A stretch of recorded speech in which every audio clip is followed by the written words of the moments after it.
আর এই তো কিছুদিন আগে 2024 এলো, এই জাস্ট কিছুদিন আগে সবাই হ্যাপি নিউ ইয়ার উইশ করছিল।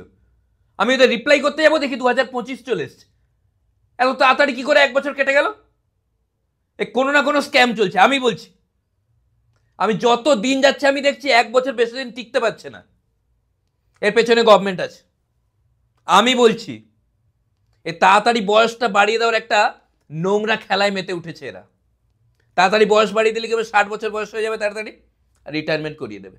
আমি তো বলছি মিনিমাম 3-4 মাসের ঘাপলা আছে, মিনিমাম 3-4 মাসের ঘাপলা।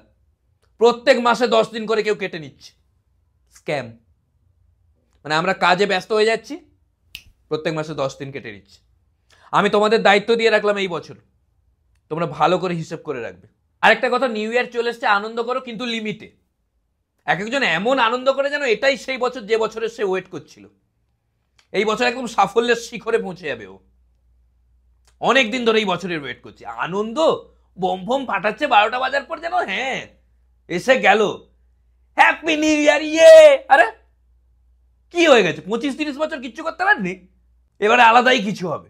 12টা বেজে গেলে এমন সবাই নাচানাচি শুরু করে দেয় যেন মনে হচ্ছে এক্ষুনি দেশ স্বাধীন হলো, নবজাগরণ চলে এসছে যেন।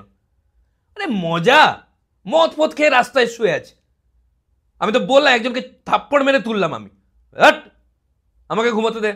এক একজনের তো এত মজা, নিউ ইয়ার আসার আনন্দে প্রথম 6 মাস মদ খাচ্ছে, আর ওই বছরটা চলে যাওয়ার দুঃখে লাস্ট 6 মাস। আর সবাইকে বলে বেড়াচ্ছে ওই হালকা একটু ওকেশনালি ড্রিঙ্ক করি আর কি। আরেকটা কথা বলে দিই, নিউ ইয়ার রেজলিউশন বলে কিচ্ছু হয় না, ওসব মায়া। সত্যি কথা বলে একদিনও হয়েছে, একটাও ফুলফিল হয়েছে? আমি লাস্ট ইয়ারের শুরুতে ভাবলাম যে আমার ভুঁড়ি হয়ে গেছে, আমি এন্ডের দিকে 6 প্যাক আনবো। এখন আমার রেজলিউশন হচ্ছে যে আমি এই ইয়ারের এন্ডে আগের বছরের ভুঁড়িটা হলেও চলবে। মানে যে হারে আমার ভুঁড়ি বেড়ে যাচ্ছে, 5 বছর পর 12টা বাজার সাথে সাথে বোম ফাটার আগে আমি না ফেটে যাই। কিছু কিছু স্টুডেন্ট আছে, ওরা তো আলাদাই ধারণায় বিশ্বাসী, যে বছরের প্রথম দিন যদি ভালো করে পড়াশুনো করি, সারা বছরটা ভালো করে পড়াশুনো করব। তারপরের বছরের শেষে এসে দেখে ওই একদিনই ভালো করে পড়াশুনো হয়েছিল। এখন নিউ ইয়ারে কোনো মজা নেই। মজা তো হতো আগে, যখন দোকানে লাইন দিয়ে সবাই গ্রিটিংস কার্ড কিনতো, যে যার ক্রাশকে দিত। সেই লেভেলের কবিতা, রবীন্দ্রনাথ ঠাকুর লেভেলের কবিতা লিখে, ছোট এলাচ বড় এলাচের দানা, মধুমিতা ছাড়াই কার্ডটি খুলতে মানা, এরকম লেভেলের কবিতা। লাল ফুল সাদা ফুল তুমি খুব বিউটিফুল, ছন্দের জাদুকর একেবারে।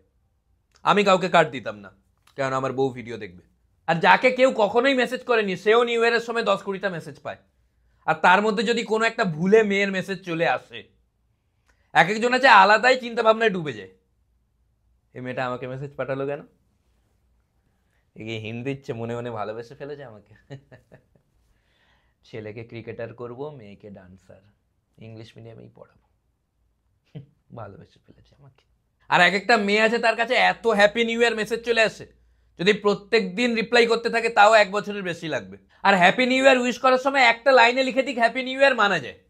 এক একজন রচনা লিখছে, কপি পেস্ট, কে যে কোথা থেকে কপি করে পেস্ট করছে বোঝাই যাচ্ছে না। লাস্ট টাইম একজনের মেসেজ ভালো লাগলো, আমি বললাম বাহ খুব ভালো লিখেছিস তো, বললো থ্যাংক ইউ। 3 দিন পরে দেখি আরেকজন ওই একই মেসেজ পাঠিয়েছে। আমি বললাম এটা তো ও লিখেছে, বললো না এটা আমি লিখেছি। এই হ্যাপি নিউ ইয়ারের মেসেজ আর ব্রাউন রং দুটো রাইটারই পাওয়া যাচ্ছে না। হ্যাপি নিউ ইয়ার উইশ করার সময় নিজের ভাষাতে উইশ করা উচিত, যেমন আমি তোমাদের করছি।